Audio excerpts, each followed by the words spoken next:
Hello and welcome back to the video lectures on curve fitting. In this video, I would like to conclude the topic curve fitting. In curve fitting, we have discussed two different strategies, regression and interpolation.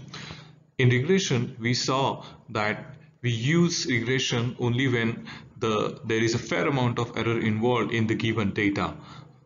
Then regression captures the trend of the data, and it is not expected in the regression that the curve we fit passes through all the given data points. Okay, and then we saw two different types of regression: linear regression, where we fit a straight line into the given data, and polynomial regression, where we fit a curve whose degree is greater than or equals to 2. Then we saw interpolation, and we use interpolation when the given data is highly accurate. And in interpolation, we saw that when we fit a curve using the techniques of interpolation, the curve passes through each and every given data point. Then we also saw two strategies of interpolation: linear interpolation, where we fit a straight line, and polynomial or curvilinear interpolation, where we fit a higher degree curve. This is an important remark on curve fitting, which says that the curve fitting is subjective, and this means that the curve fitting depends directly upon the judgment and experience of the person who is fitting the curve into the given data. So to illustrate this, there are three figures or three graphs that represent the same given data, and let's say there are three different engineers who are asked to fit a curve based upon their judgment and experience. So first engineer may say that this is the problem of regression, and he may fit a straight line into this given data like that. The second engineer may consider that the given data is highly accurate, and it may be more appropriate to use linear interpolation and fit a straight line like that. However, the third engineer may be of a judgment that there might be a slightly curvature involved into this given data, and he uses the polynomial interpolation, and he fits a curve that passes through each and every data point. So this is what I mean by curve fitting is subjective. I had mentioned the applications of curve fitting in one of the earliest videos on curve fitting, and I would like to recall them here again.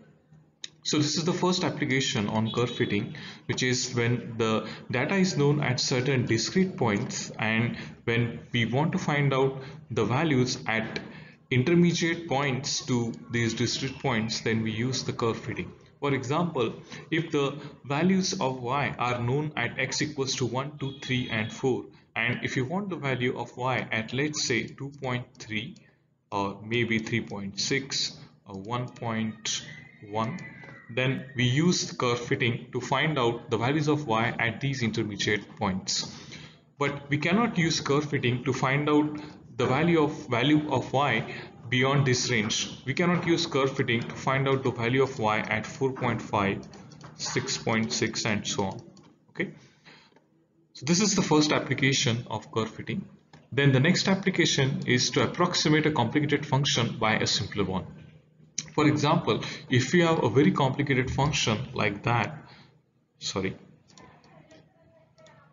if you have a very complicated function like this, or maybe like that, this is the second example, and maybe similar to these, then it might be difficult to find out their derivative or integration, or to perform other mathematical operations, and hence we may use curve fitting to approximate them using simple functions or polynomials, and then to work with them. And this is what we exactly did in the examples that we solved using linear and polynomial interpolation. So the example that we solved using linear interpolation involved finding out the value of natural logarithm of x at x equals to 2. And what we did is we approximated this function by a straight line in linear interpolation, and then this is what we got. Okay, so So as you can see that this is a very simple approximation, or this is very simple mathematical equation to deal with. Similarly, in polynomial interpolation, we approximated the same natural logarithm by a second degree function or quadratic function whose equation is this. So as you can see, both of these equations are very simple and easier to work with.